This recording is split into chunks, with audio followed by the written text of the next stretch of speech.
Hello? No one tell Ursula that I've started without her again. Oh no, I hear her. She's coming, guys. Watch out.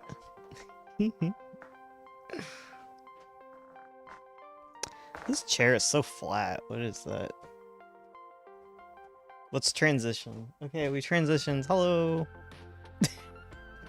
Oh no, she's here. Guys, watch out. Mom's mad.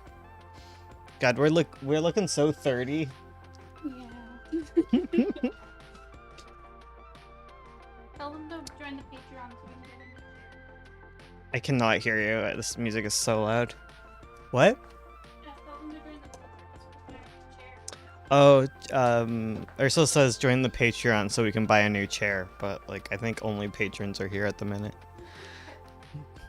I just got to work and the stream starting. Whoa. I don't know if that's good or not. It's laundry day, so I'm in a tank top. I'm so hairy. That's what I pay for. Support the stream so I can remain hairy. How is anyone today? Cyprus, though. I should start if you're here, right? Yeah, because Cyprus was the one I just reread. I read it. God. Read everything twice today. Like a good little guy. Like a good little dude. Like a dude who pays attention to what he has to do and is totally not stalling as he looks for things because he never sets up. Divine retribution. Let's go. I didn't know bones could grow hair. Oh, bones, huh?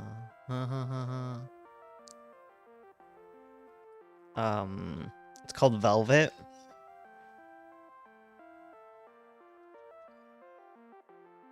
Okay, open these ads, but we can start with Cyprus. I'm doing good except for the whole retail thing. Well, someone's got to do it. Maybe. I don't know.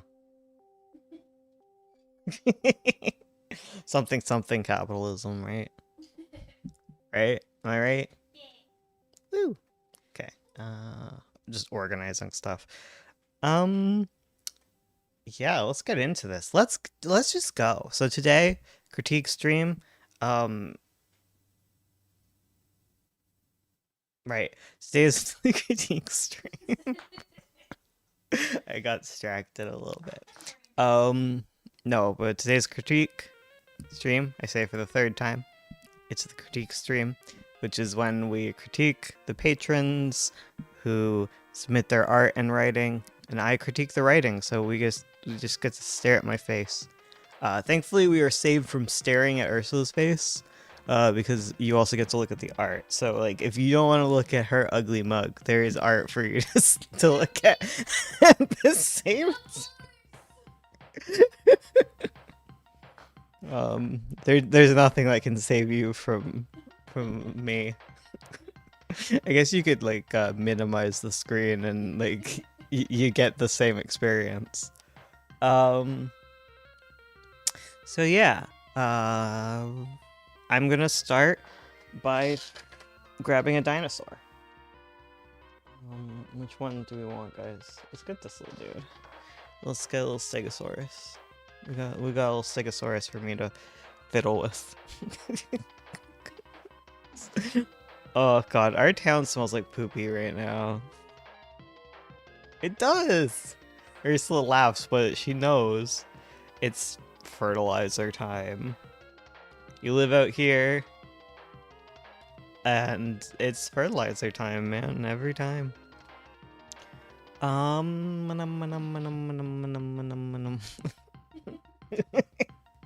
Okay, I will really start. For real starting, Ursula in the future, she can be like, okay, he started right here. So I read Divine Retribution, chapter 5. Holy crap, 5 chapters in. Didn't even realize. And what happened? What did I like? What good are you doing? What is good? It is so hot in here.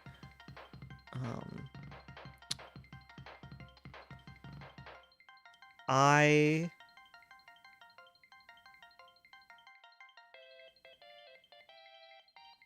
Okay, good to know, AZ. Alexa, shut up. Preemptive. Don't say anything. What?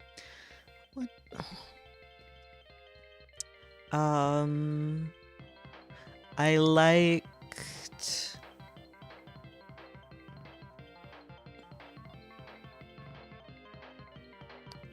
some of the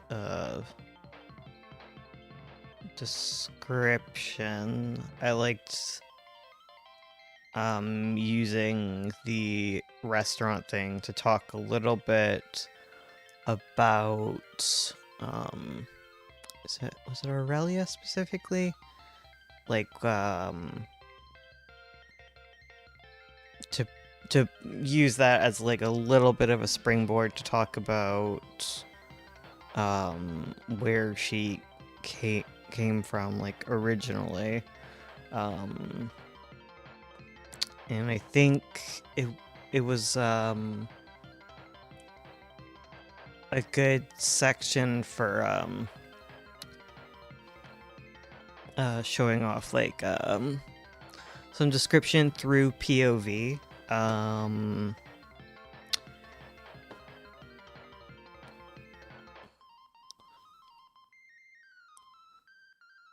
Yeah.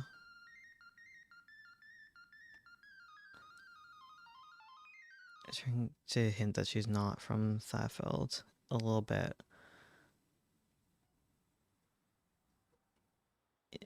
Yeah, I liked the description of them going through the streets. And like the little details about like children with like firecrackers and the little magical firecrackers.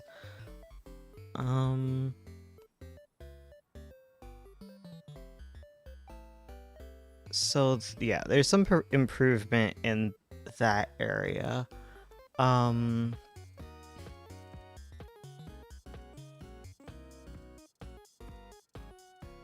I like some of how the larger world building stuff is getting brought up at the end after the interaction with the lichen.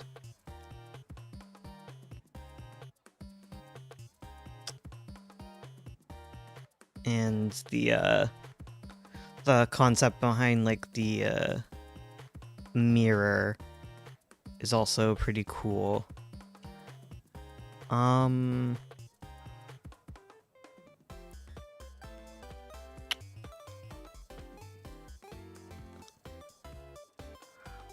think the main issue that I am having with this, I think it stood out to me most in the restaurant scene, where I would like to dig into things a bit more, and for there to be I don't know, I don't know if I talked to you about this or if this was for the Squadron book. What were you doing upstairs? Sneaky dog. Yeah, I'm not sure if I talked about this with yours, but with all like the kind of like simple hanging out, doing normal things, like I'd like to see more of the plot threads kind of layered into it.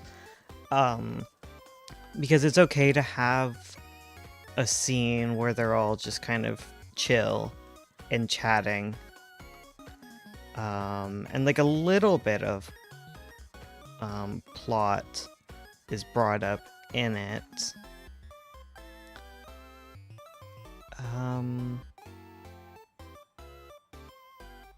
But it feels very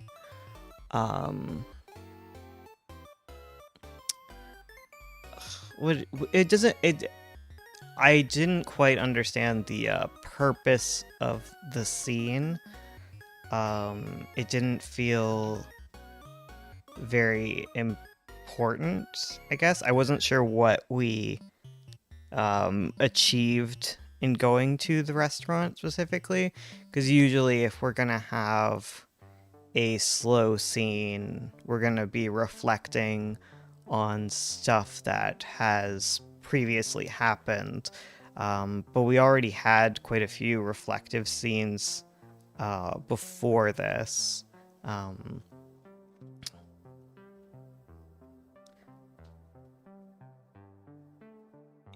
Yeah, because we had the bath scene, which was more reflective before, and we kind of did talk about a lot of what happened. And I think just in general, like I'm not sure where the story is going based on what I've been reading so far. I'd like to see some of the main plot bubbling up in a more like apparent sort of way. Yeah, like I think it was interesting after they leave the restaurant and they run into the lichen. I think some of the way that the scene plays out is a little rough, but like this is like an early draft, so that's fine.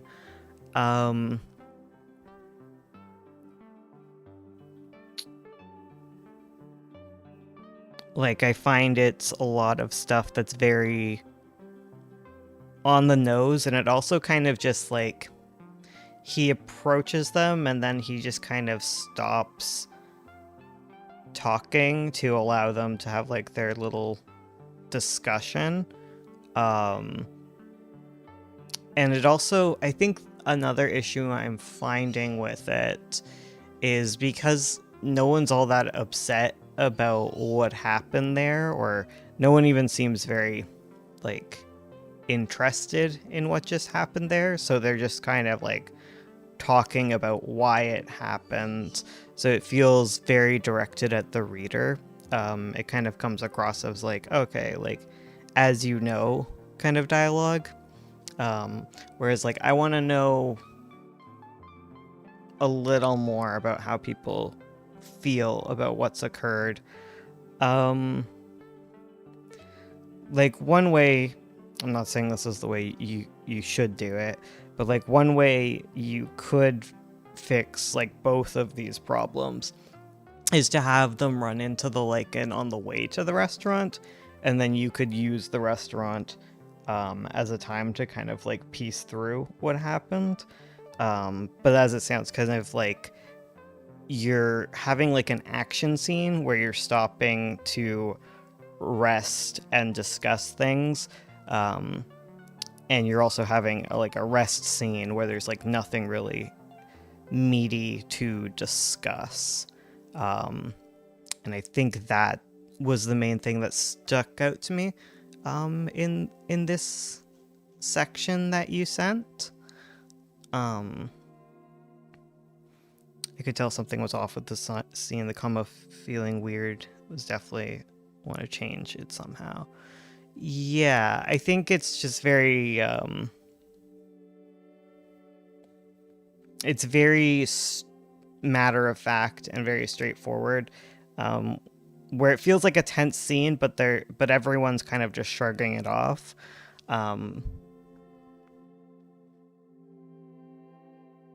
Yeah. Yeah, there needs to be like more connection to it from your characters. Um Also like I just wonder like even about like the man's motivations, right, in approaching them.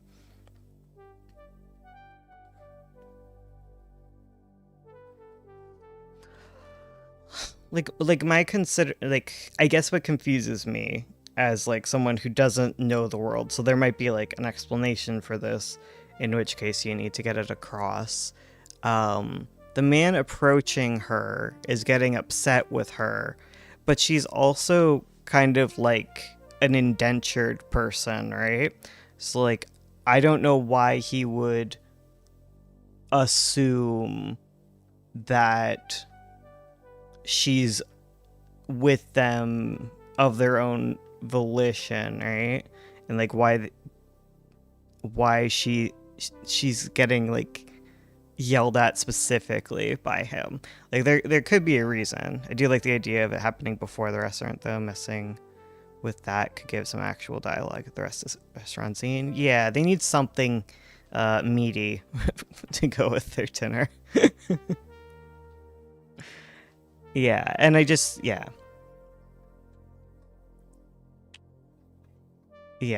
like to know a little.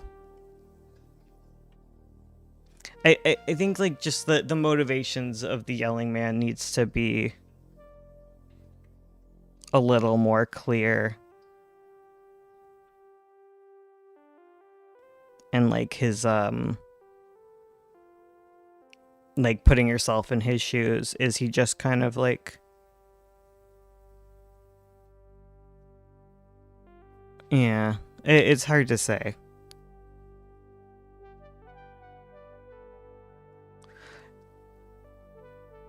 Because it's okay if he's like mad at her.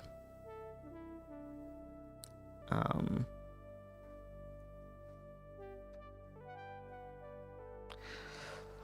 but also like her just going up and calling his like god dead, and then you just kind of yada yada it by being like the group yelled more arguments. Like that's kind of a big thing to drop and then not dig into it at all. I didn't want it, but I didn't know if talking too much about it would be too exposition-y. I think there's ways about it not being exposition-y. I think it would be less exposition-y if you fleshed out the argument more. Because then you're expositing, but possibly in an interesting way, right?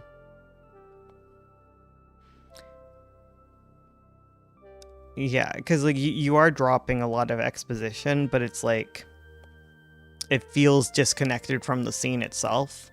Where it's like, okay, here's a bunch of like information to go with the scene, rather than it being like part of the scene, because it's just like, okay, and then they argued a bunch, and now we talked about the argument, if that makes sense.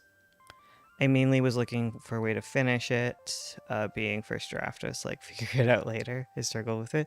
That's fine. That's fine. I can tell. First drafts are hard. It doesn't have to be perfect or anything. But yeah, that's what I would focus on. Like at the very least, I would try to focus on making sure like your scenes have like more of a core to them. And yeah, it's okay to yada yada in your first draft, but it's also good to like look into that because sometimes there's whole scenes you're missing because of it. But yeah, that would be all I have to say on the matter. Unless you have more questions. But in the meantime, I'm gonna hop over to AZ and just say it's good, I liked it, and then move on. No, I really like. Speaking of, anyways, AZ,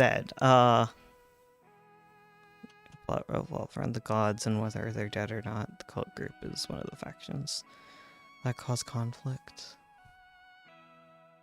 Yeah, yeah, and that's why I think if you're gonna say something that would be incredibly controversial to the group of gods, I make sure to like actually get into it. It's just like your religion is stupid, and then they argued, like yeah, but it's hard to like verbal arguments are kind of the same as like physical ones when it comes to like writing. It's all the same. It's all and all of the it's all just all of most writing is like two people arguing. Sometimes with swords, sometimes with smooches. Okay, so AZ. I liked it. I very much enjoyed Rochester.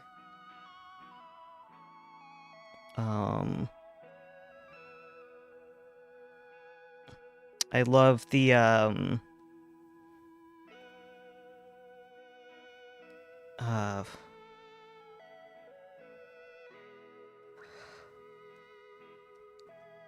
I love like her like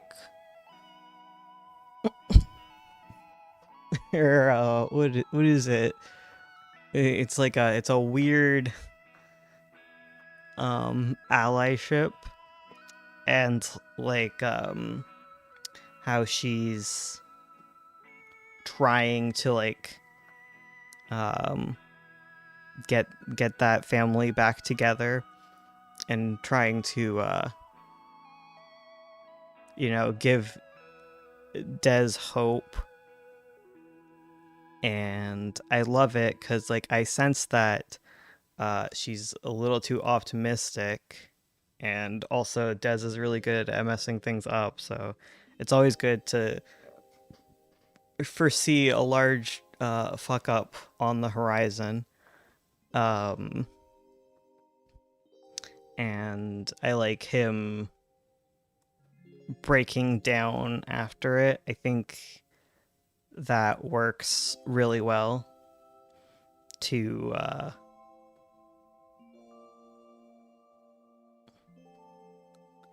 I think it like speaks to his upbringing, where there's the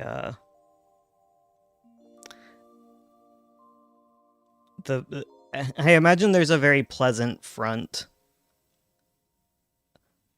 with that like kind of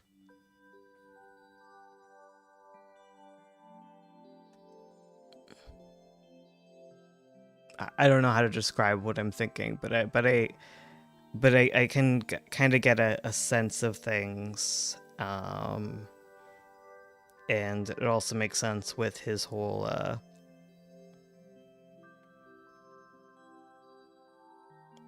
my god, I keep losing thoughts, I'm sorry.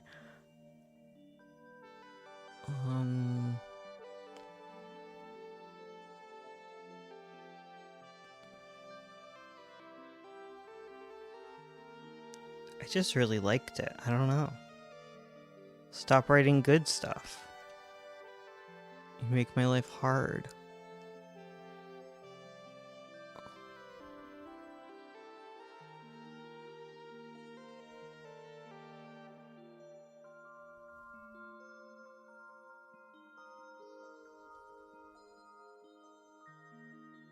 Hmm.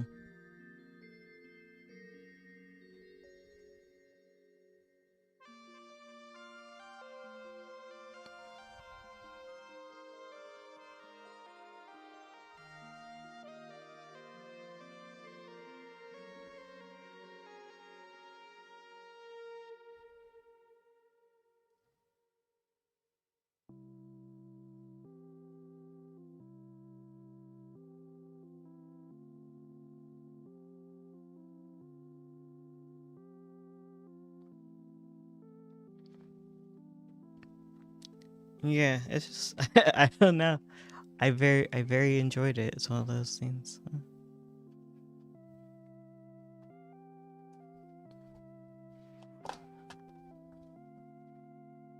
Um,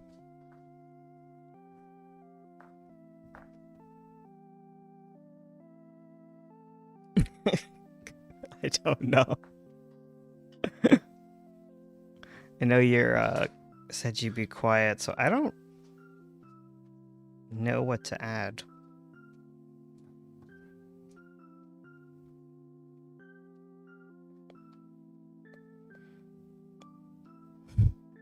Ursula, do you have anything to add? I know you totally did. You totally read it too. Ursula says she liked it and it was good.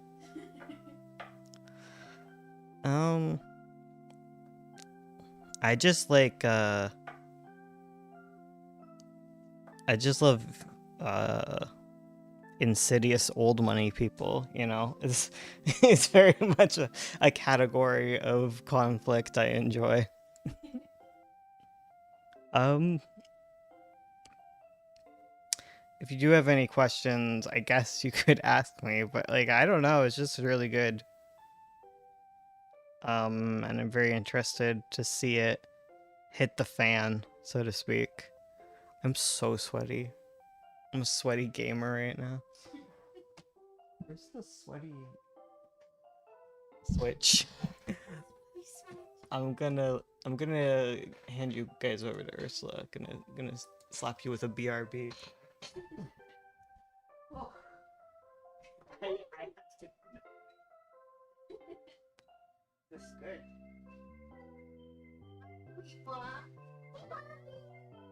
Oh, I stole the Stegosaurus. Oh, yeah, give me that Stegosaurus. Stegosaurus. Oh, my sweaty back. Oh, sweaty boy. Sweaty gamer. Sweaty gamer over here. Sweater gamer. Sweater gamer. That's why you're sweaty. You're wearing a sweater.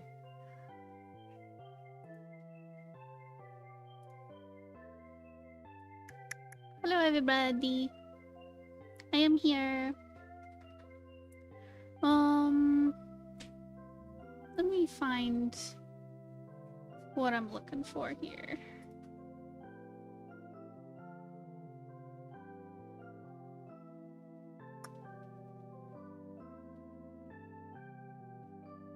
Huh. My cursor has disappeared. I can see when it's hovering over things, but I can't see it. That's not great.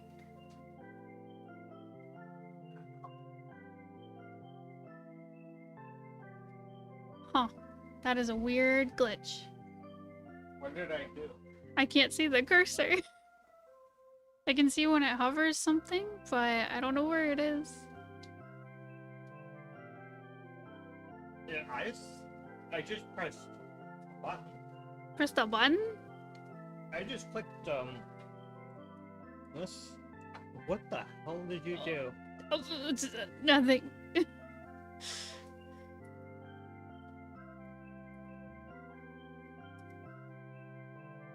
Huh. Huh. Well, I'm gonna suffer. I don't know how you could suffer. I don't know. I'll Google it. Thanks. Okay. Cursor, where are you? Okay. Hi, guys. Hi, hi, hi. Hi, hi, hi, hi, hi. All right. Who would like to go first?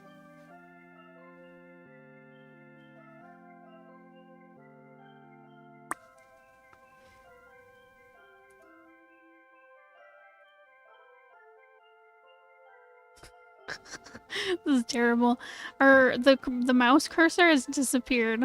I cannot see where it is. So, here, hold on. No.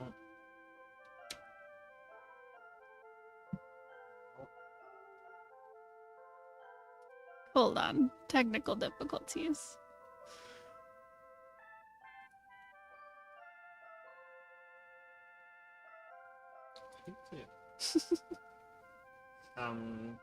Type in like control panel or settings.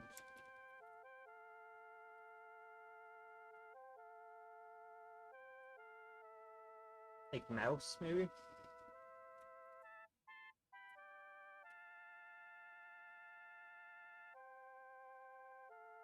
Huh. Yes, mouse. Cursor size? Use it, basic.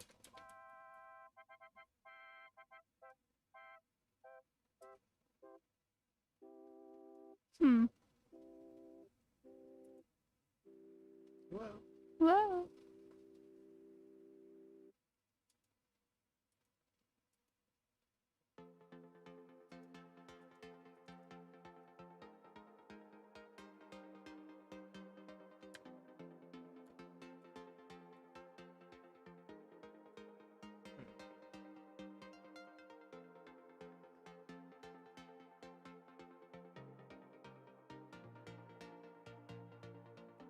You do it.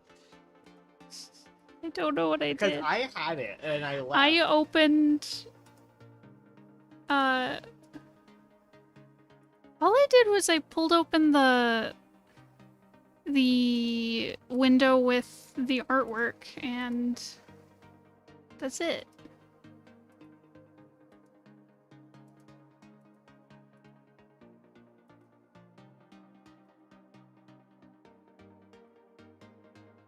Where's the? I can't click the search tab. Huh. What the heck?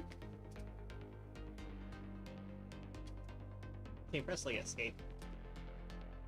Oh, find setting. Go to Bluetooth. Type Bluetooth.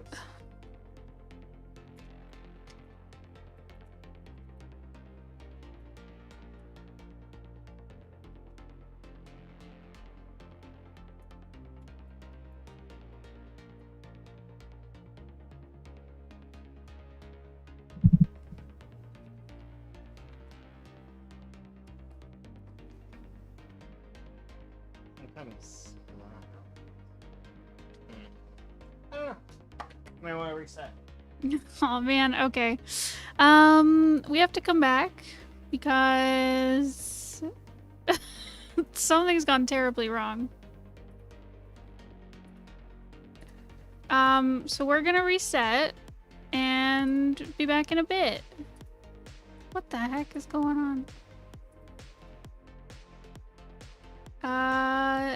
Bye.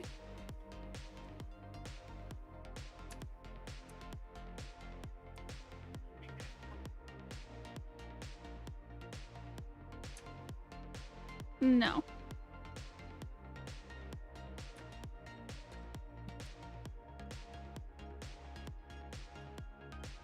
Okay, restarting. Be back in a bit.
Haha! There, fixed it. Hello, everyone. Everyone gonna slowly return. Okay, there you go. It's all good.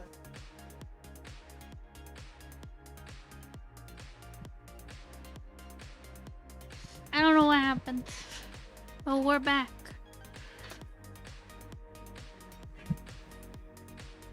Oh, the stream didn't stop. Oh. Okay. Everything's fine. I was stressed, guys. I was really stressed. Super stressed. Alright. Hi, so... guess I'll wait for people to filter back in, but... yeah, who would like to go first?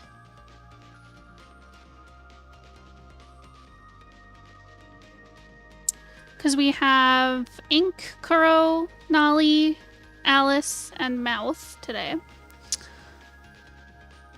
Who would like to go?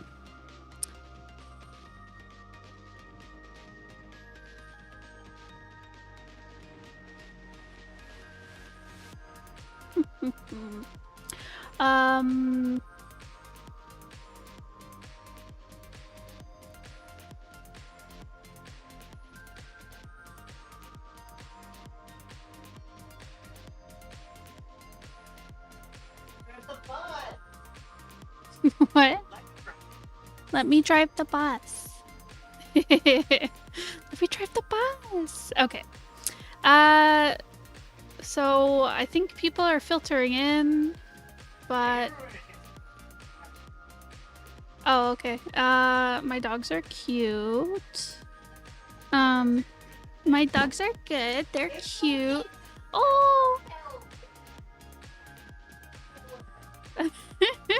Something fell off a table and Matika is stressed. Oh, baby. It's okay, baby. Baby Mado. You can see her in the corner. She's sad. It's okay, Mabel. It's okay. Mabaka. Maruko. There. Happy girl. Hi, Nova. How are you? I hope you're good. Manika? Couch. Couch. Thank you. That's our command to get her to sit on the couch. We say couch. She does it sometimes. Sometimes she do.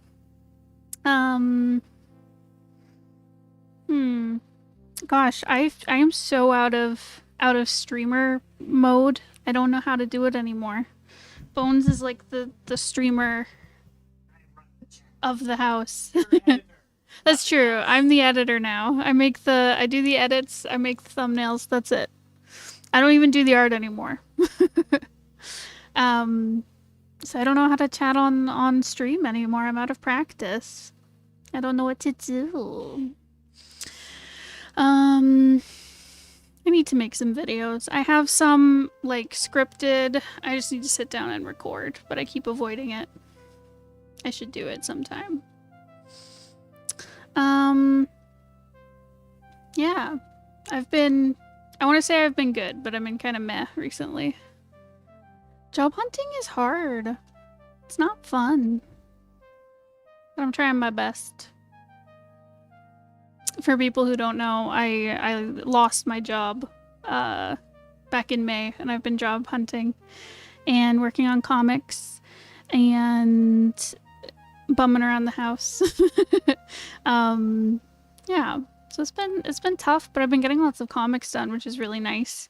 I feel like I've got my groove back when it comes to comic work, which is amazing, and I wish I could just do comics full time.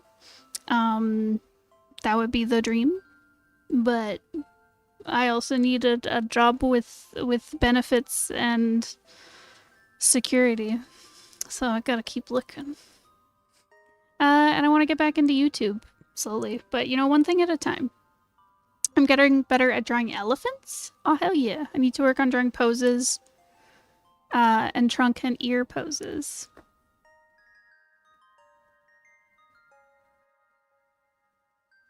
I don't have any tutorials on drawing elephants.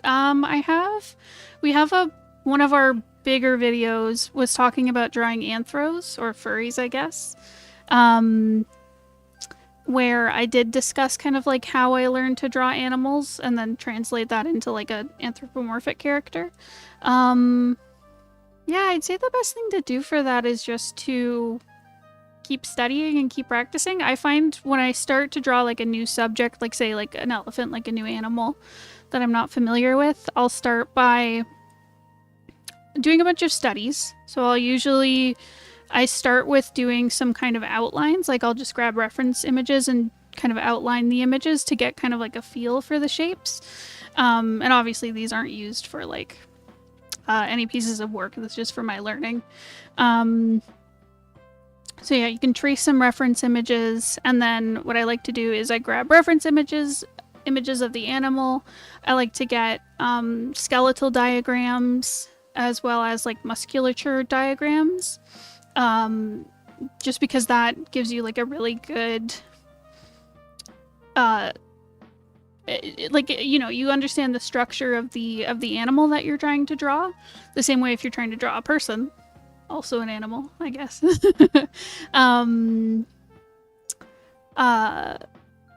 Yeah, just understanding the underlying structure can help with drawing like the animal as a whole.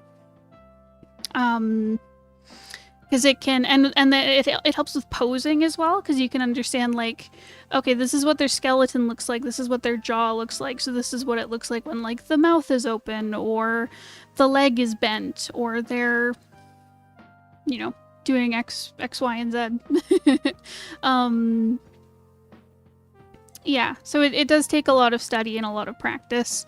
Doing gesture drawings can really help with posing, because you can get kind of instead of just like pulling from a reference, doing gesture where you're really focused on like getting the movement and the action of the pose can help kind of bring some life into the pose rather than just drawing. If you're just pulling from reference, sometimes it can feel a little flat, and kind of doing different kind of studies, I find it helps just like pull it into your own style. Like you start doing very like realistic studies, and then you slowly can transfer it into the way you would draw things more specifically. It's such a process. I wish there was an easy answer. Yeah. Yeah, posing takes a lot of practice. Because posing, it's not just like drawing the person or animal or object. Like you're not just drawing that thing. You're also like you bringing in composition and like keeping things dynamic and implying movement. It's a lot. So I feel you. It's hard. All right. Are any critique folk here? Is Ink here, or Kuroe, or Nali, Alice, Mouth? If not, I'm just gonna kind of go in like order of submission. Yeah. But if you're here and would like to ask questions, Mouth. Hello, Mouth. If you're here, I can go over your comic.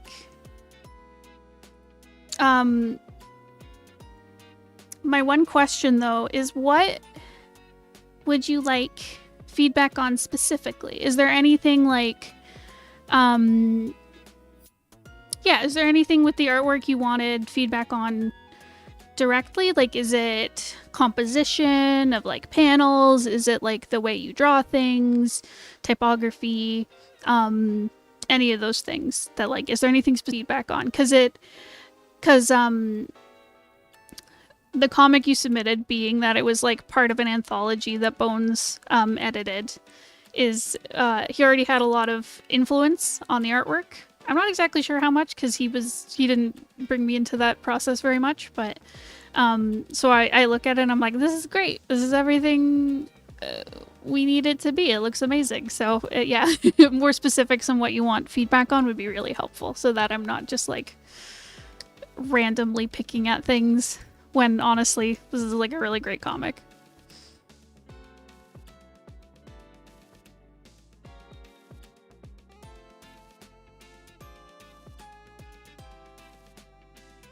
My internet connection is rough, so I'm on a delay. Okay, that is okay.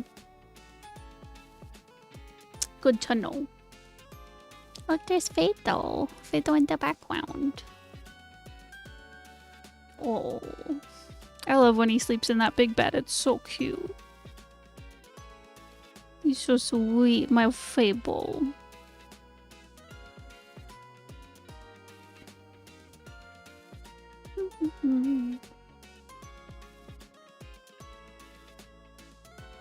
I guess right now I already know the backgrounds could be better, but maybe clarity of the story? Okay.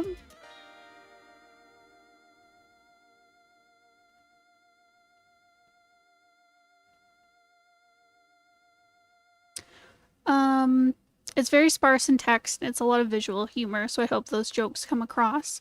I think they do. Here, let me get this up on stream. So I think it works really well with the visual humor. I think you characterize a lot just through like the physical comedy of your characters. And I find your characters are very expressive, which really helps like land the jokes and portray their emotions. Like yeah, like you really push the expressions where they can go from like really happy, looking real cute, to looking like shocked and surprised, really quickly. And even though the characters, like the style that you have is very simplified, they're still just so expressive, even with really simple features. Like there's so much to these just little reactions that, oh my god, it's so cute. It's really cute and funny.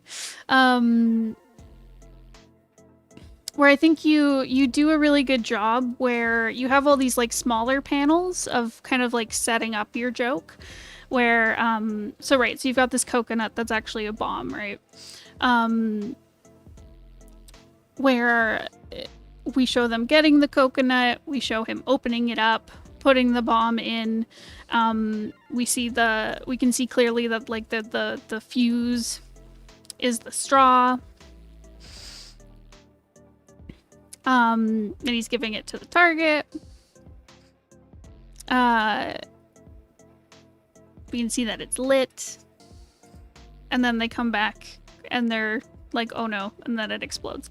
Like it just has these nice little beats of like, we're setting it up, and then the subversion of the joke, and then the payoff.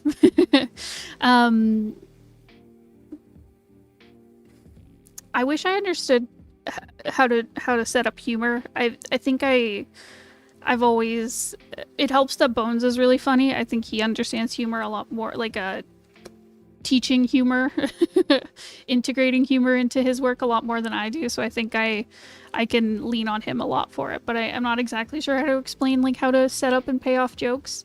It's just that I know with humor you need a setup and then a punchline kind of thing. And I think you do a very good job with like your setup, with like the clarity of your visuals, with the expressions of your characters, and then the payoff is also like the expression of the character.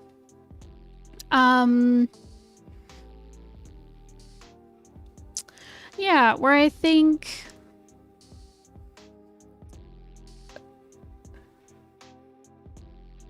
Yeah, because I think the story's pretty simple to follow along, and there's still the emotional through line of the characters. So, like, we have these two who are trying to assassinate this one character so that they can get enough money to buy their cake. But we still see the through line of like the characters having feelings for each other, even if they're not saying things to each other about it. But I think through your expressions, you can really show the emotions for the characters. Yeah, where personally I found the story very clear. Again, just because you're very good with the characters' expressions, I think you're very good with action. Other than that, general critique would be appreciated, even if it's short. Gotcha. Okay.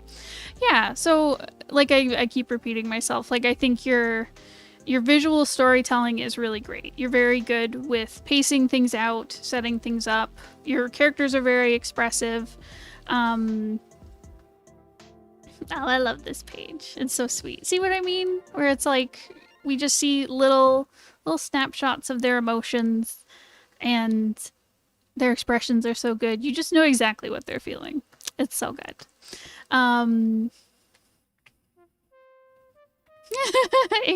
compliment session. Yeah.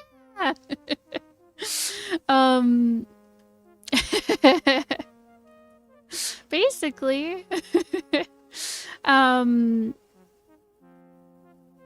Okay.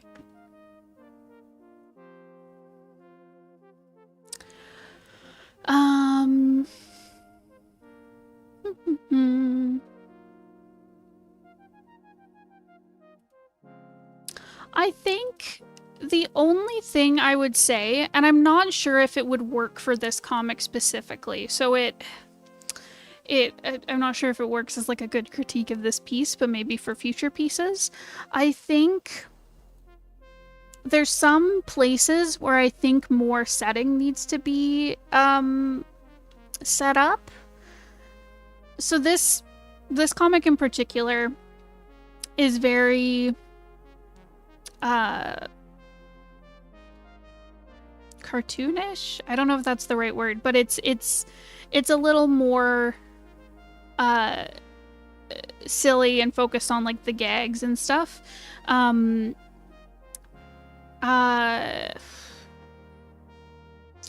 Where the settings need to be set up enough to show the joke, if that makes sense. So like we need to see like the life jacket and the beach and the water.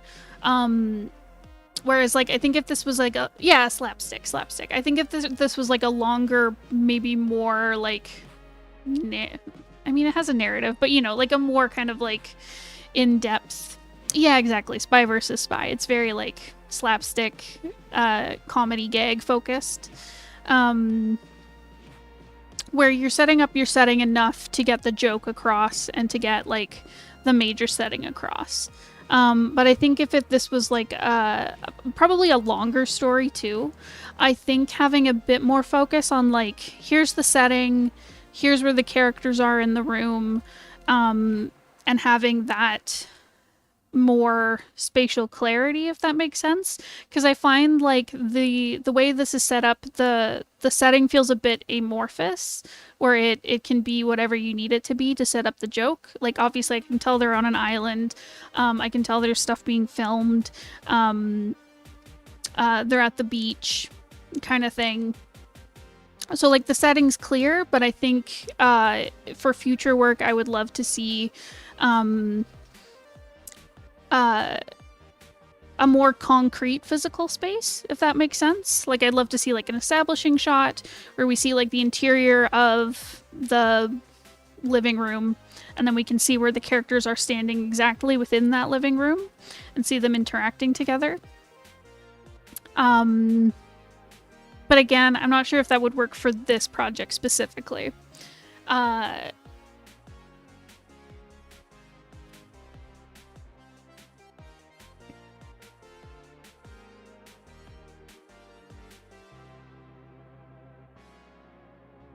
And I think something that would help with creating that setting is creating a bit more like physical depth within your scenes. So the way this comic is set up, a lot of the viewing of the panel is very flat. So if you look at this specifically, like where we see the camera crew shooting the contestant, I was going to say bachelorette, but the contestant is being filmed. We see the producer, we see our main character.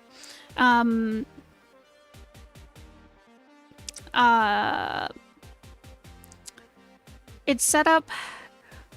I honestly like this panel. Again, it works for this style of comic. But it's set up very flat in most of the panels, where we're shown very straight on. Characters are rarely like in front of each other. They're usually side by side.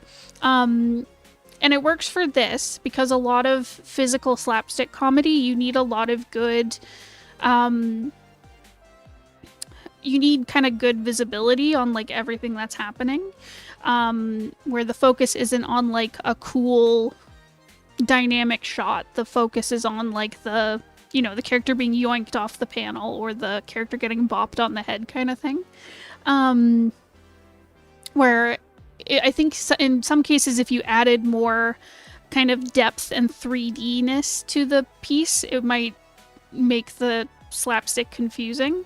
But again, for other pieces that aren't so comedy focused, I think it would be helpful to have kind of more 3D overlap in your work. So instead of, say you were gonna do this shot of like someone being filmed, you could maybe show it from like the contestant's point of view. So maybe she's in the foreground, then we see the camera behind her, and then the other characters like kind of lined up, and bring in a bit more kind of overlap and 3D space to the shot kind of thing. Is the composition okay? The comic is the first one I've made without a script and completely off thumbnails. I struggled a bit with it because I had a strict page limit for the story. Okay, gotcha. I'm shocked it wasn't scripted. Because the writing of it works really well. Yeah, the composition is great. So the composition with comics is you have your composition of the panels, and then you have your composition within each panel. So composition of your panels overall, so usually you'd call this like your comic flow, and your panel layouts. They work really well. There's always like, it's easy to tell where to look next. The panels all work really well together. It's not like I'm being distracted by, say, like your focus panel, or like a random panel that doesn't matter so much. It's not pulling focus away from like the major areas. Things are easy to read. So for the overall page and throughout it, I didn't see any pages where I was like, I don't know what's going on. It's all very clear. Yeah,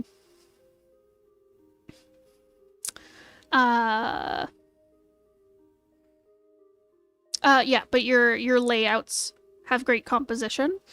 Within each panel, I would say the composition also works. I'd say they're more flat. Like they don't have a lot of depth a lot of the time. And by depth, I mean like physical depth, not like emotional depth or anything. Yeah, where you frame what needs to be focused on really well. So sometimes that is having your characters kind of like on one of the focal points, meaning like one of, if you cut your panel into thirds, they're on like the third line kind of thing. You set up that really well. I find you've got good balance of what to look at. So I find like your panels are very focused. I never feel like your subject is like pushed off to the side and I don't know what I'm supposed to be looking at. I find that your text bubbles are incorporated really well into the into the composition. Yeah, and you frame things really well. I think things could be a bit more dynamic.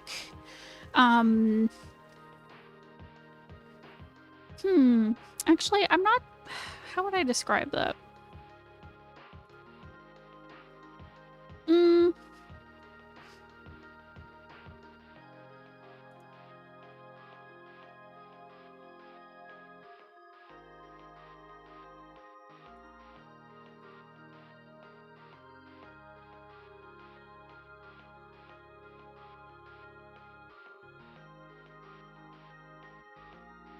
Yeah, because the more I think about it, the only thing missing is that 3D-ness to it, where I think you could bring in a lot of dynamicness by kind of bringing in more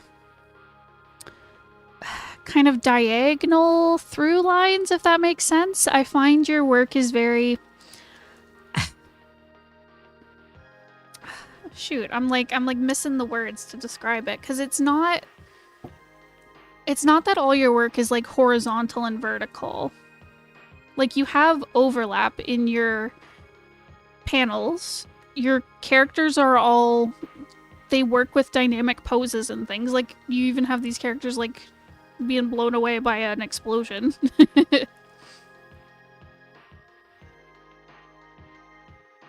But...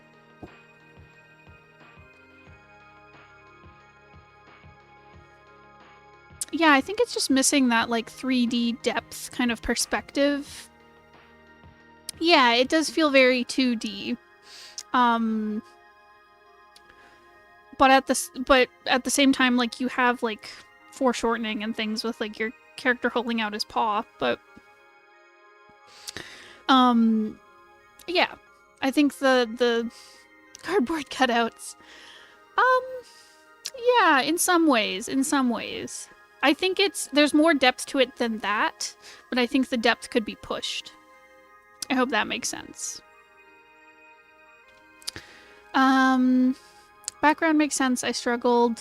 My friend Tess read it and said, both try to draw a background challenge impossible.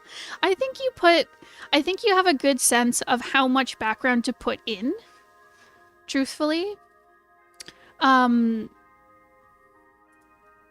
Because you show enough detail where we can tell, like, they're on the beach, they're in the water, they're inside.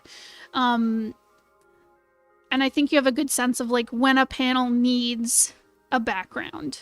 Like, when we need to show this is the setting versus, like, a close-up where you're more focused on the emotions. I think you have a very good sense for that. Yeah, I think the only thing is making the set feel more 3D. That's it. Yeah. Because whenever you have background elements, they totally make sense. They feel very integrated into the rest of the artwork. You know when to focus on emotion versus focus on, like, the scenery. Yeah, I think you've got a really great sense for that. Was there anything else that you were wondering about?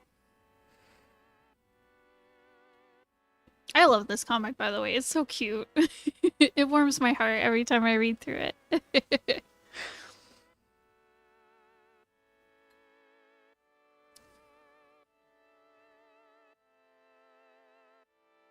The color is fine. I hadn't done grayscale before. I just want to make sure nothing blended into each other too much. No, the grayscale was great.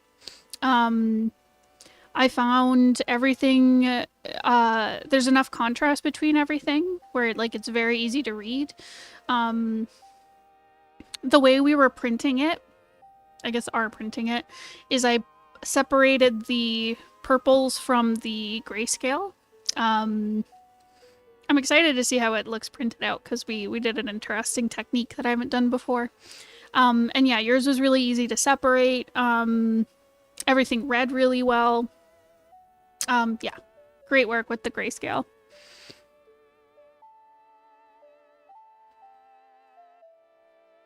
It's very close to me, of course. It was so good.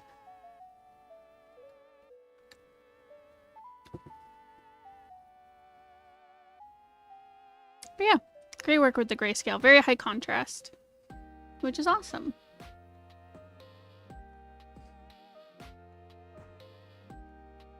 Don't have any other questions? Thanks so much. No problem. Thank you for submitting. I hope this was helpful. Awesome.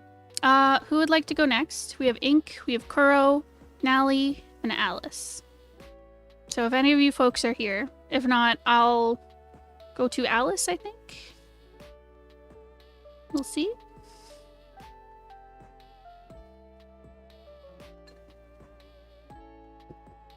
We'll see, we'll see.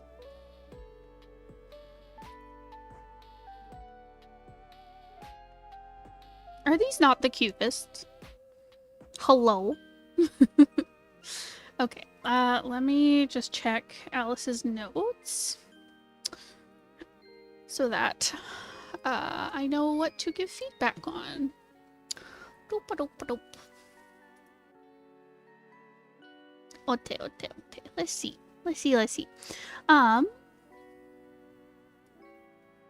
Okay, so Alice said,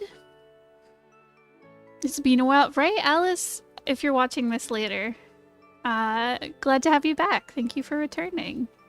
It's been a while. Right. Okay, so they're working on some seasonal designs for team shirts that we wear throughout the month. Okay, I'm looking at the wrong one. That's so cute. Most recent design for fall, the theme was fall beverages with a cute pun, so I chose creativity. I wanted to play with the pattern without going overboard. I had to cut it out of vinyl, and this is what I came up with. The background color is the shirt color. Got it. Awesome. So cute. I love it. Okay, it's very cozy, I will say. Part of that is the color work. Obviously very fall inspired. There's good contrast between like the vinyl color and the t-shirt color. The colors match really well. Yeah, it feels so cozy. I can taste the cinnamon. I can smell the fall air.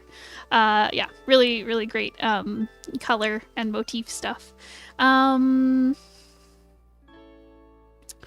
Okay. Let me think. So I love all of the little decoration pieces. Like, I love the shape of the tea mug. I like how it's kind of jaunty. I like how you've got some variation in like the little pattern on the rim of the mug. I love the shape of it, where it's not like a perfectly rounded off mug. There's some personality to like the shapes. I love the little mug handle. It's so cute. And then you've got the tea sachet, whatever it is, as well as like the leaf design on the mug. And you've got the steam that's creating the cutout for your seasons of. And you've got your little leaf and acorn motif as well. And the cinnamon stick, of course, and the little spoon that's coming out of it, out of the mug. So yeah, so I think it's pretty easy to read silhouette-wise. It's very understandable, like, what I'm looking at, which can be difficult sometimes when you're working with, like, vector shapes and it's all, like, one color in vinyl. Sometimes that can be hard to, like, differentiate your shapes, but I think this works really well. And you said you were working with a bunch of different textures on the text for creativity. So I feel like you pulled, like, some kind of fall textures, because some of these look kind of like leaf ruffles. We got some wood grain. The polka dots, I'm guessing, are like mushroom cap dots. That's my guess.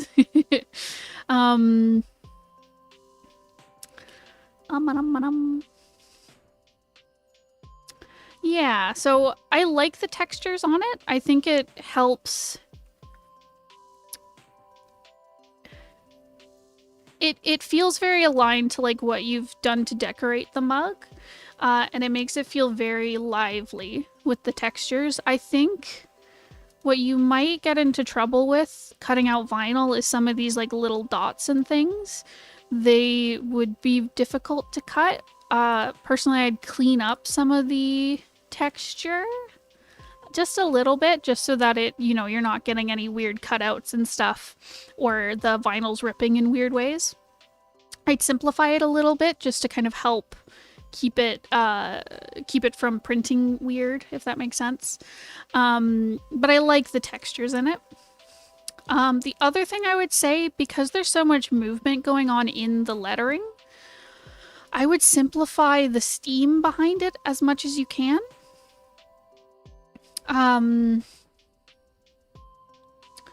It gets a little jumbled kind of where the text is overlapping the steam, just because you've got some of the steam cut out, obviously, because you wanted to create a bit of differentiation between like the steam and the lettering of creativity, just so that it wouldn't because if it was all yellow, obviously like the lettering would kind of disappear into it. So I understand wanting to cut it off there. I think if it's possible, I'd bring some of that. Could you do?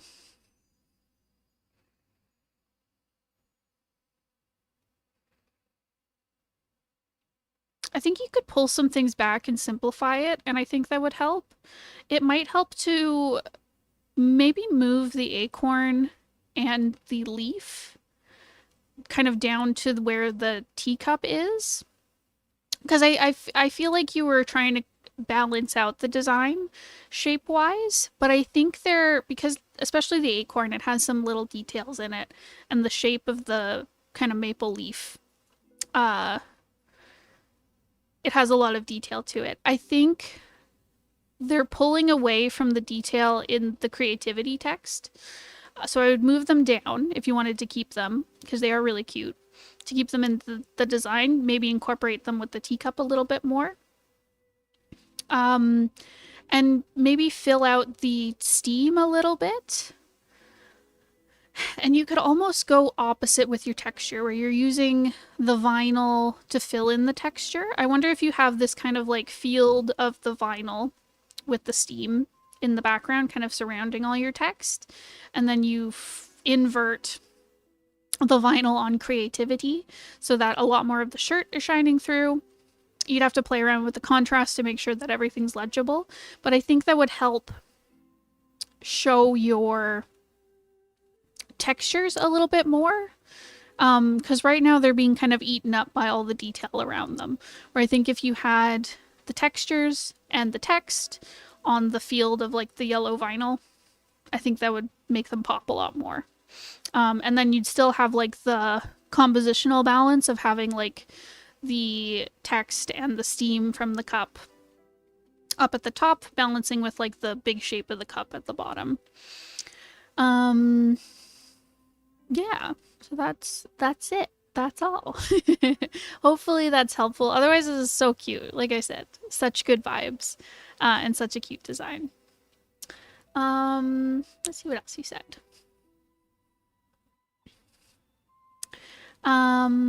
Okay, so then we have the summer design, which is so cute. I think it turned out super cute. I do too. I made 2 colorways and ended up going with the purple since I settled on a light purple shirt. The theme was frogs doing summer activities. I love it. I wanted the composition to have a dreamy quality and feel more like a still shot in time. Gotcha.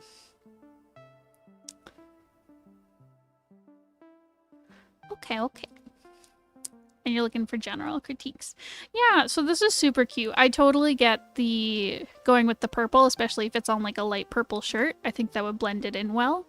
I think having the purple background with the green frogs and text, I think it really helps make like the frogs pop.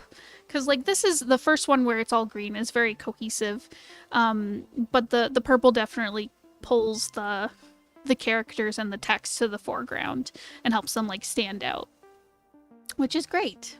It also gives it that like cozy nighttime feel, if that makes sense.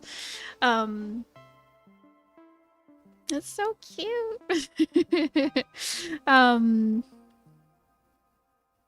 Yeah, and I like the incorporation of like the sun and the moon, so it's like the hiking in the day, hanging out at night under the stars. That's really cute. Um,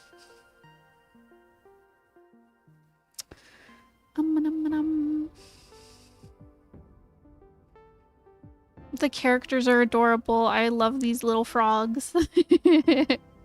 They're just like, they look like they're doing yoga. It looks so cute. They're frolicking and relaxing.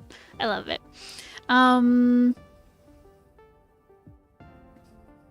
I also like your choice of the text. It feels very much like vintage summer, that kind of vibe, like at a summer camp.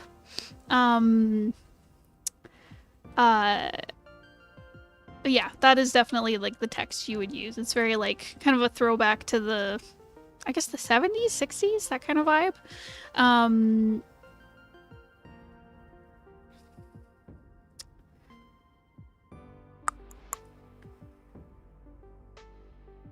I think the only thing, honestly, that I would change typography-wise is I think the "and" feels a little out of place.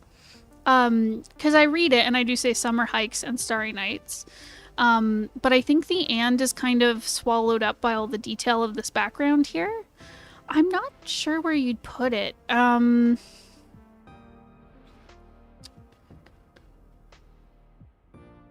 Honestly, you might want to just... obviously, like, this has been printed, so, you know, changes can't be made. But the "and" kind of in this corner here, where it kind of attaches to Starry Nights. And then just let the illustration kind of speak for itself in the middle. Because I think that would help. It would stop the "and" from being lost in the artwork. And attach it to the typography.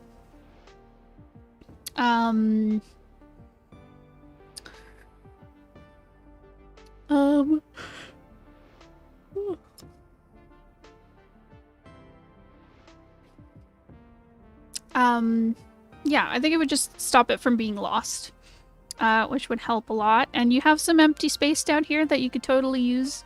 You could fill it with the text.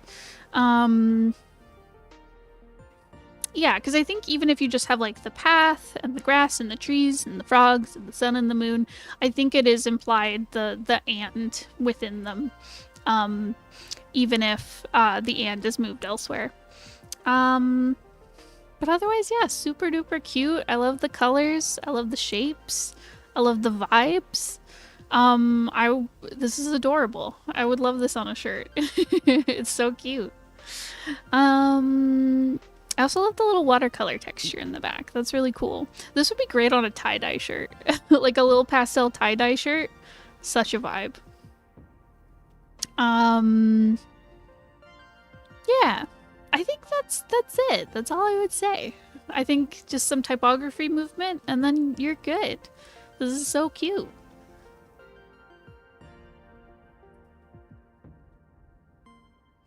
So yeah, Alice, when you see this, if and when, let me know if you have any questions on Discord. I'm happy to answer them. All right, I'm going to move to Nali. If you're here, let me know. I'm happy to answer questions live. Okay. So, you said, I shared a single page this week. This is the first page of the comic I've been sending the script for. This page is pretty detailed. I'm proud of it, but not all pages are going to be this heavily detailed. I just wanted to capture the atmosphere. Down below is also a character lineup for the important characters throughout the story. Cool. Okay. So, I think the detail on this first page is super cool. Like you said, like this one is very heavily detailed for atmosphere, but not all of them will be this detailed, and that is totally fine. This is also really great for an opening page because you want, I don't know, it's changed it a little bit because typically with webcomics, when people find them, they're going to be finding your most recent pages first. So there isn't as much focus on like when they open the book and see the first page, you want it to be really eye-catching, but I think that that thought is still important. Like you want your story to start in a really important eye-catching way to keep people reading. But anyways, so I think having a very detailed atmospheric beginning is great. Yeah, I love the use of the shadows. Again, I keep saying atmospheric over and over again, but it just is. I really like the heavy use of shadows, the really stark lighting to really set the tone, where we clearly have this foreground character, we have this background character who's sneaking up on them and they go to do a stabby stab. Yeah, super, super cool. It's very easy to follow. I also really like the lineless panels. That's really cool. It works really well just because this is very like black and white heavy. But yeah, very cool.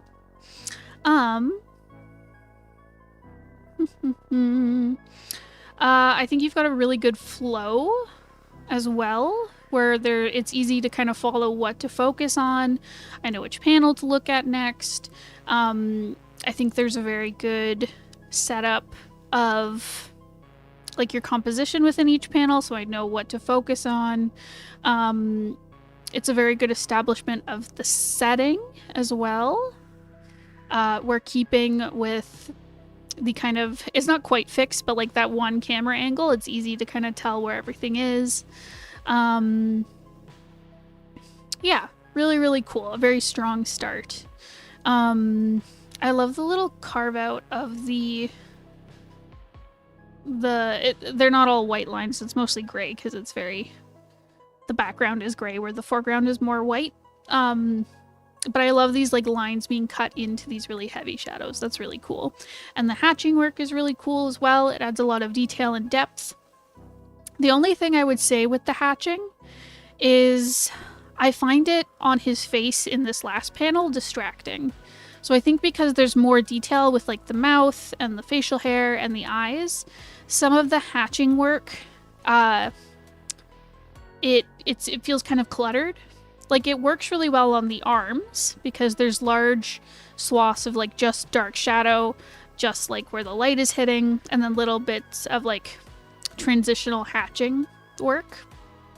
I think that works well. I find their arms and torso really easy to read, but I find the face is a little garbled with the hatching.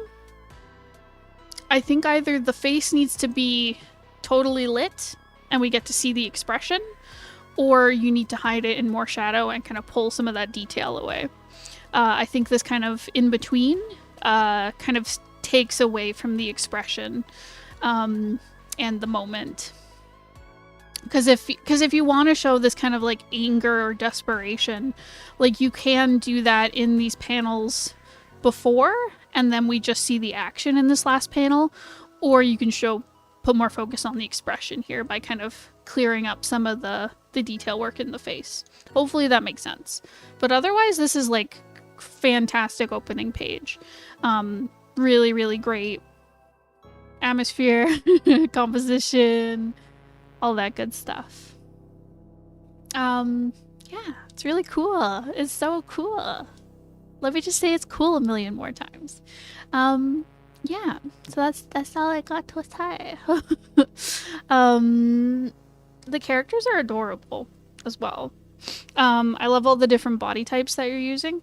I don't know if you want me to go super in depth on the characters here, so I don't think I will. Just because like just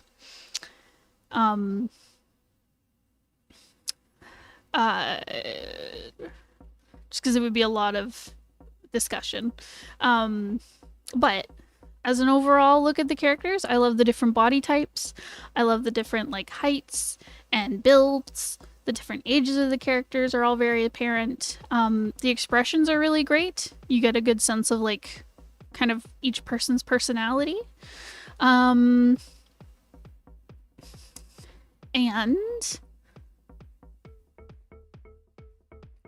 the color work is interesting. I think I mean, I'd have to see because it sounds like your comic is going to be in black and white and grayscale. So like the color isn't necessarily like super important in each comic page. Like you're not going to be coloring each of them, but you just need to know kind of like the kind of value in light and dark, so you know. So that your character is readable in black and white. But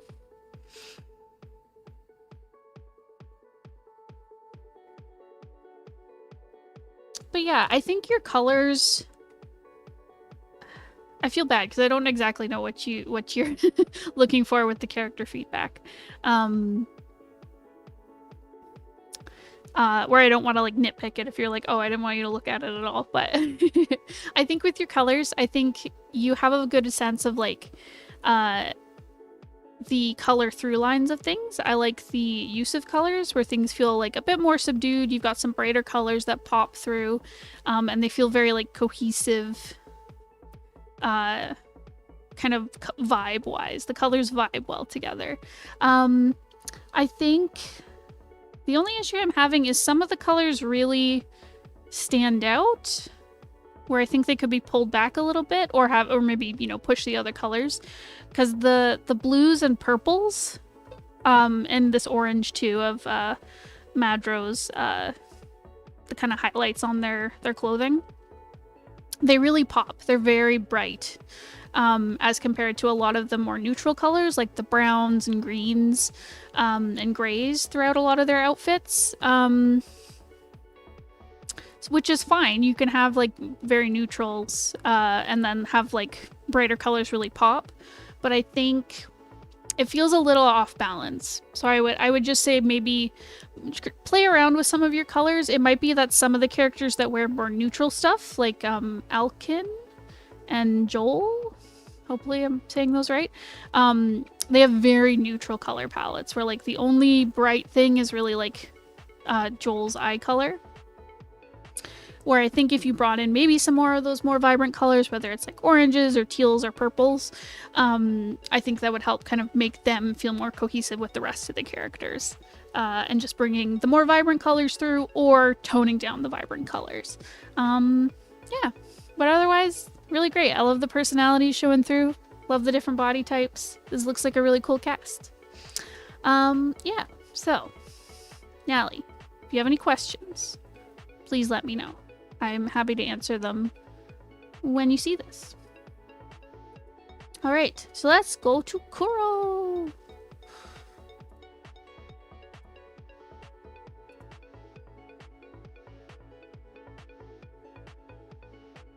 Alright, so Kuroe said, I'm really unwell, so I won't make the stream. Oh, I'm so sorry. I hope you feel better. Can we get some hearts in the chat for Kuroe? Poor thing. I hope you feel better. I really do.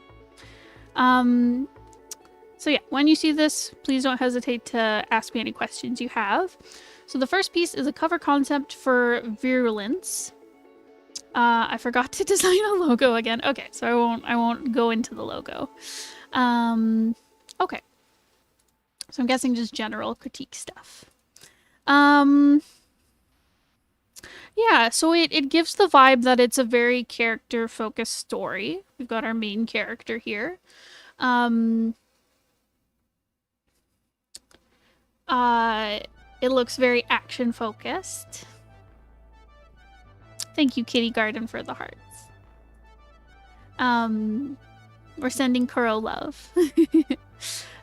Yeah, it looks very action-focused. It feels very much like a shonen manga kind of vibe, where it feels very much like I'm going to be focused on this character's like growth or becoming strong kind of thing. The colors are very fiery, and I like how, because I remember in the last critique when I was looking at the design of this character, it felt very much like the design was being overtaken by this very bright red. I like how you've toned it down a bit. I guess like the red's really bright, but I think the work around it with like the shadow and the lighting and the other colors, they integrate really well together.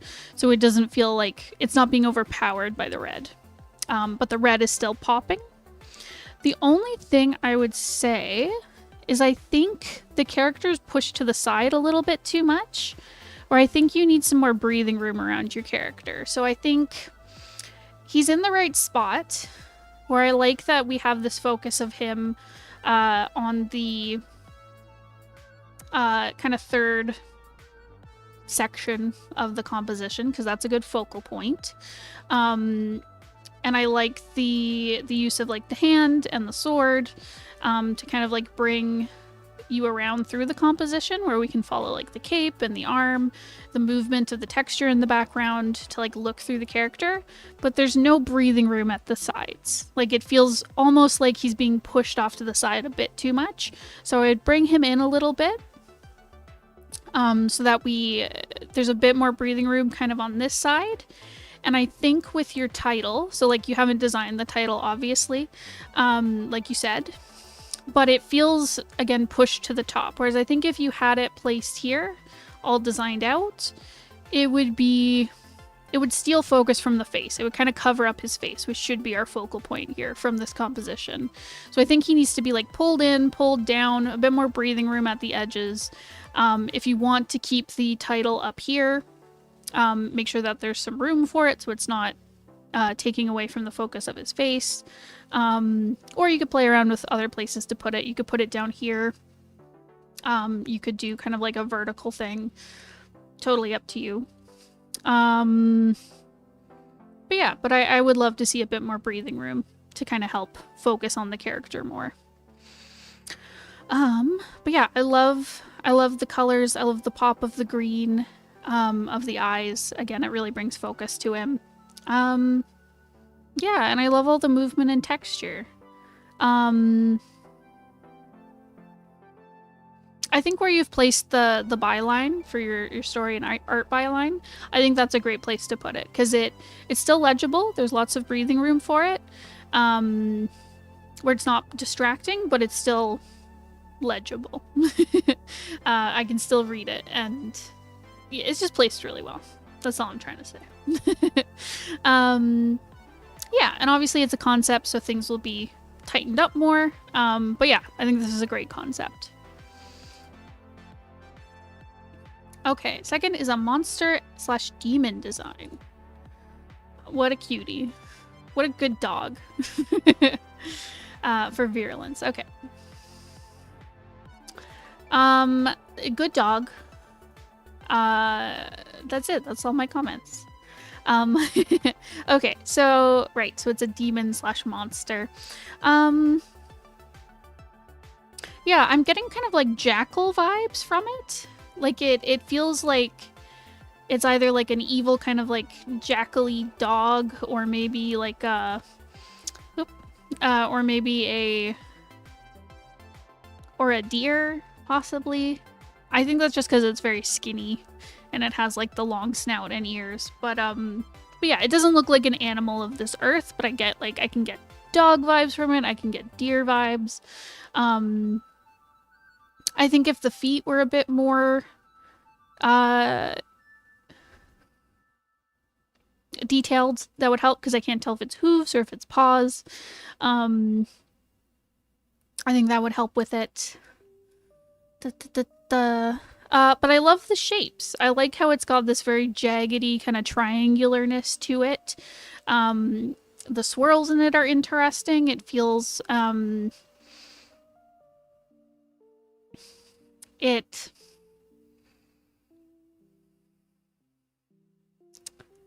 yeah, I feel like that's the motif. It's very like triangular, and then you've got some like swirl concepts to it as like a secondary piece. The two-tone is nice. I'm curious about how it'll fit into the story. Like, I mean, I haven't seen any of the setting design for this story, so I don't know what it's gonna look like or where it kind of takes place. I know you said that it's based off some kind of like very medieval setting. I think it's set in England, at least inspired by England, kind of ancient stuff. So I'm curious about this character, this demon getting into the setting. Because what am I thinking here? Yeah, I feel like it would just stand out quite a bit. Because I'm picturing, I think a part of it is because you sent in this as like a background where things are very green and blue. And having this very like orange yellow character would really stand out against it, which is fine. But yeah, I feel like it would really stand out.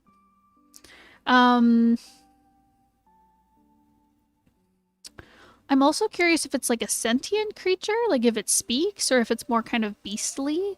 I get the vibe that it's like a beast that like shows up and attacks people. But I could also understand if it like talked as well. But yeah, I'm curious about how it's used. I'm not sure if it's like this is a creature that like stalks in the night. I think the reason why I'm like I don't think it's like stalking people in the night is it's so bright. I'm like, you know, it's not like a, you know, like a black dog kind of showing up in the night with like glowing red eyes kind of thing. It's very bright. But it would also be creepy to see if you're just like walking through and you see this like weird looking dog thing. You're like, oh, what is that? I'm scared.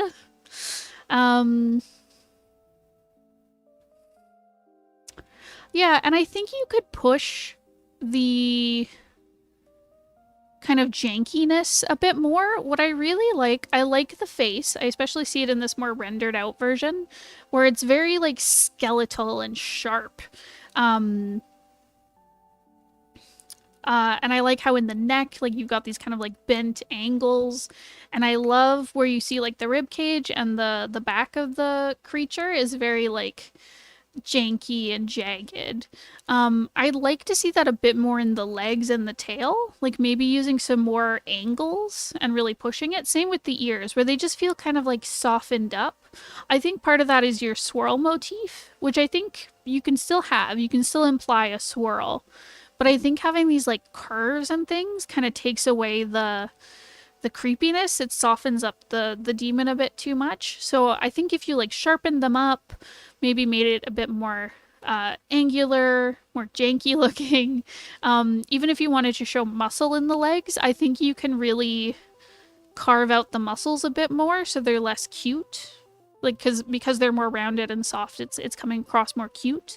Where I think if you sharpen things up and really like defined the skeletalness or the musculature, I think that would make it a bit more like scary or ominous.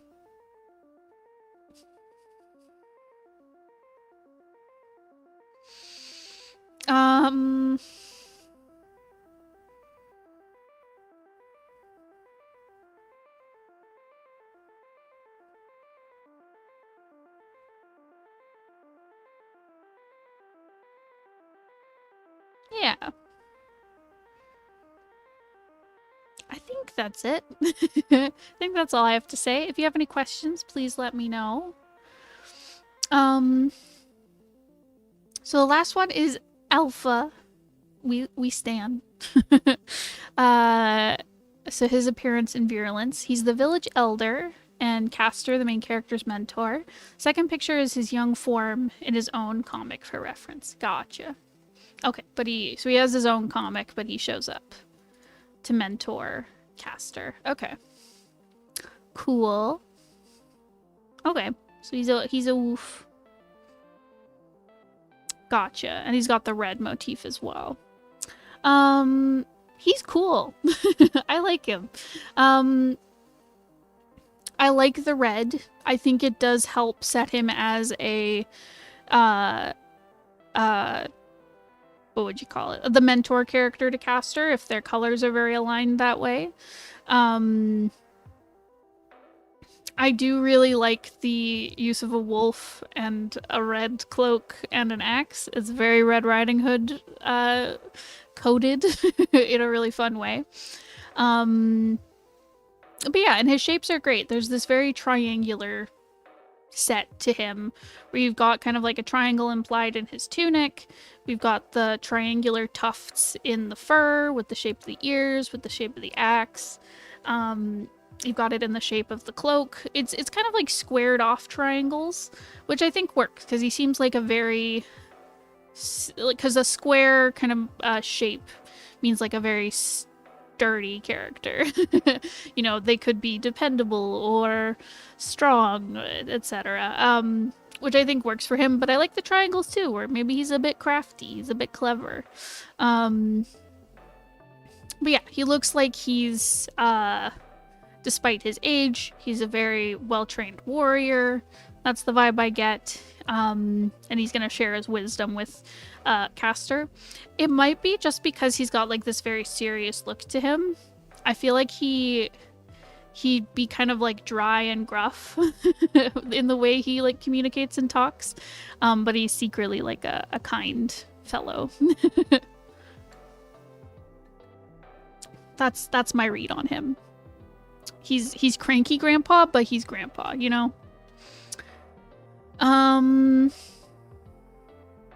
Yeah, this is a great design. I really like it.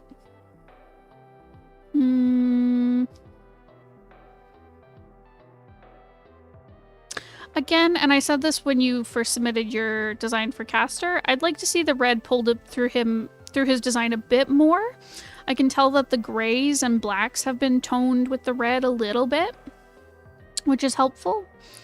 But I'd like to see a bit more like little detail work that kind of brings that red through line a bit more. Maybe you have like some like string or feathers or something. I don't know. I don't know what works for the character. Like tied to the axe, or like because he seems to have like a little insignia pin for his cloak. Like maybe bringing that through, whether it's like buttons or jewelry or beads. I don't know.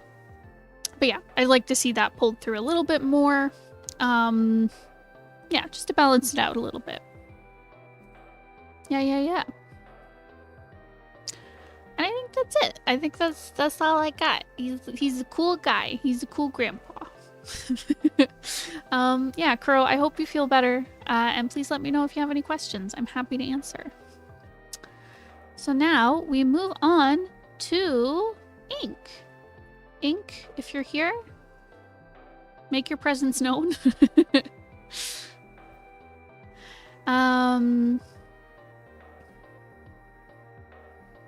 Okay, so Ink submitted a 2-page spread and a 1-pager from his comic and said pick it apart. So I will. So this first one, so this is the 2-page spread. It looks like our characters have come across a factory or a dungeon. It looks industrial, but there's some people got messed up real bad. They had an ouchie. It looks on purpose from someone else. Someone else gave them an ouchie repeatedly. It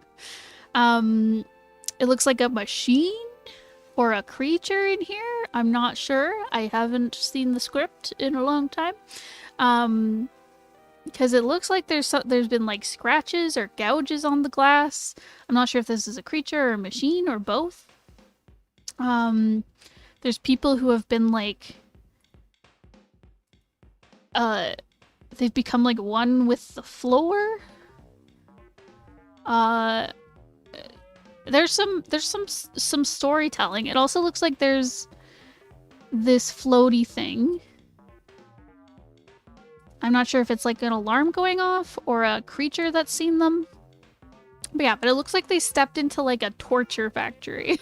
Like an evil factory where people are murdered by some horrible beast. That's what it feels like. Just because like the piping and the catwalks is very factory-like. It's very industrial. But then there's some scary torture stuff going on. So there's interesting storytelling happening, let me tell you. I think so. You've got a really great setup here, where there's some good storytelling going on. I think it could be pulled in a little bit more. I think this like pile of corpses could be pulled into your the middle of the composition a bit. Like obviously when you're printing this out, because it'll be 2 pages, you'll have the middle where you don't want to put too much in because it'll be hidden by like the fold of the page. But I still think the pieces of your composition are pushed to the side a bit too much. So I think it's fine having Abo and Nisa? Is that her name? I can't remember. Nyla? Nisa? Having your characters down here, because it has like an entranceway into the piece, if that makes sense. Like, we're seeing them here. It really helps the scene like dwarf them and make them feel really small compared to this big scary place. And I think there's enough going on here on the left side where I think things are placed well. Pardon me. But the corpse pile feels pushed off to the side a little bit too much, and then this alarm thingy majiggy is way off to the side, and I think it needs to be pulled into like a focal point, maybe here-ish. I think that would kind of bring it in more, because it almost looks like a background element, but there's little like noise, rattly wavies coming off it, so it feels like it's making a noise. If it isn't, I would tone down the color. If it's just a background element that doesn't need to be seen, I'd tone down the color. If it needs to be seen, I'd pull it into the composition more. And the last thing I will say is I really like the setting. Like I said, there's a lot of like story being told through this setting. And your use of like the catwalks and the piping and the big blocks and stuff, it looks really good. It has a lot of overlap, dynamicness. It really creates the setting. It's a very like voluminous setting, you know. Yeah, anyways, there's lots of leading lines, very dynamic, lots of good depth. The one thing is that I think you need to bring in more shadow. I think the stuff that's way in the background behind these pipes I can just see too much of it. Like, I want more of it hidden, whether that's through like more piping or different machines or something. It just feels very like barren back here. I think you could hide that with shadow, and I think it would bring more focus to the foreground. And I think adding more darkness as well would just help with the contrast.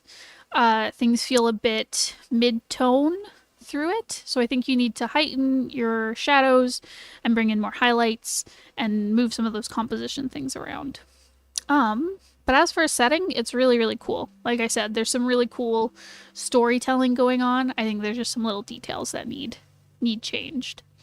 Yeah, I hope that makes sense. You know? Yeah, I think just some of this background needs a bit more shadow work / more detail, just so that you're focused more on the foreground. Yeah. So yeah, let me know if you have any questions on that. And then we have this spread. Okay, so what I was saying with your background stuff, where you have, I love this, by the way. I do what you're doing here, where you have these like pillars, and we can see like in the background there's like walkways and doors. We can see this like underground cityscape pushing off to the back and like disappearing into the darkness. I want you to do that with this. There we go. You did exactly what I'm talking about on another page. So that's amazing. Okay, so I really like this page. There's lots of depth. I love the little detail work of like a little person walking through a walkway, and there's little crystals on the ceiling and little details, but it's like, it's not the focus. Our focus is like down here with this like alligator statue machine thing. Yeah, I love all the little mushrooms and crystals, little characters running around. That's really, really cool. It looks like people are being smushed underneath. That's bad vibes story-wise, but also really good as a reader. It's cool. Yeah, so this is very atmospheric. I love the depth to it. I love the little details to it. Ba,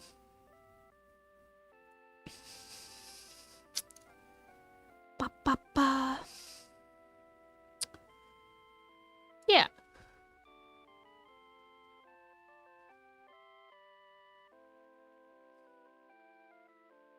Right, and we've got some little characters. They're riding on this thing. Some are just sitting on benches. There's like a guy snoozing somewhere in the back.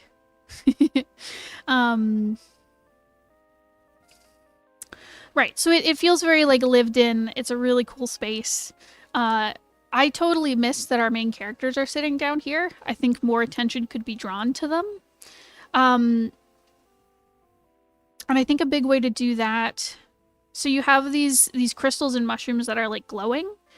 I would position some more around your main characters so that more focus is kind of pulled to them. You could even just illuminate them so they're kind of shiny as compared to the other stuff. Because right now my focus goes to like this big machine that's walking behind them. As well as the dialogue, obviously. Like the first thing you kind of go to is dialogue when you're looking at a comic page. I would say though, it's difficult to tell where your characters are. Part of it is the lighting thing, like I said. The other thing is that your bubbles are very disconnected from them. I honestly think you could, to make it more clear about who's... so I think you have it set up well who's speaking. So you have like Abo's little motif here, and you have the other character who I forget the name of. You have her motif here. And then they're very separated, so it's like, here's Abo speaking, here's the other character speaking. I think that works well. It's just so disconnected from our characters with the tales. Where I assumed they were up here speaking, and it was implying that they're like walking through and talking to each other instead of like they're sitting here just chatting back and forth. So I think your tales need to fall down more and point at the characters more directly. And you could do some things like connecting. You don't have to. I think it's pretty clear who's speaking, even without having like a little connecty line between all your bubbles.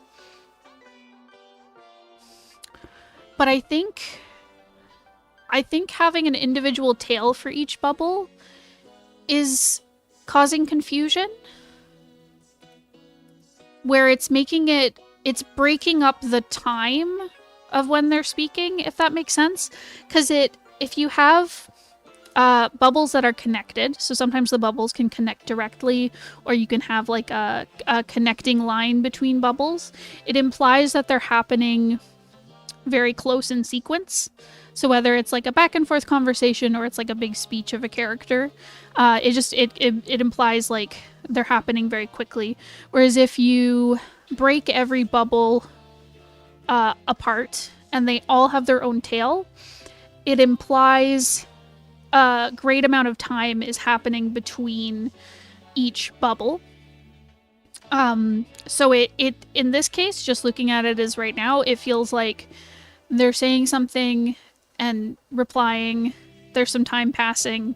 They're saying another thing and replying. There's more time passing. They're saying another thing and replying. And it implies as well that they're in different spots just because the tails are pointing to different places, if that makes sense. So it sounds like they're up here and they're saying stuff. Now they're down here and saying stuff. Now they're down here and saying stuff, as opposed to sitting here and they're just having a back and forth conversation. So I think each bubble doesn't need a tail.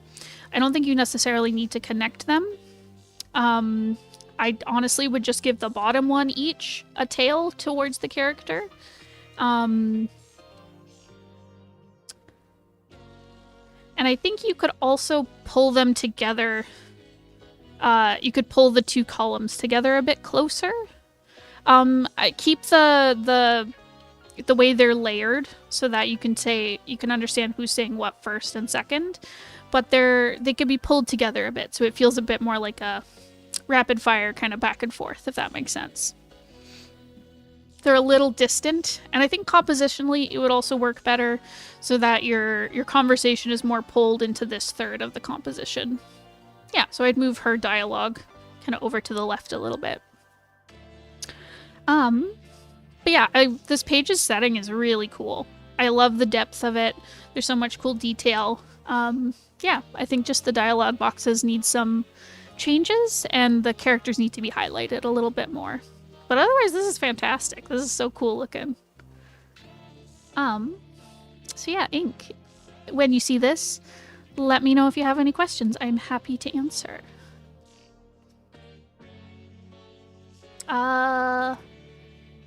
And that's it. We're done. We're done for the day. So all the folks who got their stuff critiqued, please let me know in Discord if you have any questions. Like I said, happy to answer anything. I hope this stuff was helpful.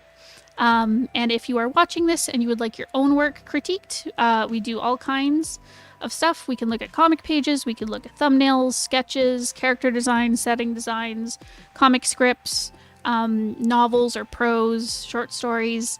We can look at it all. And if you sign up for our Patreon, the link is above me. It's also in the description. You can sign up and next month join in on this great time that we're having. Hopefully we won't have technical difficulties next time. Yeah, thank you all so much for watching. Goodbye.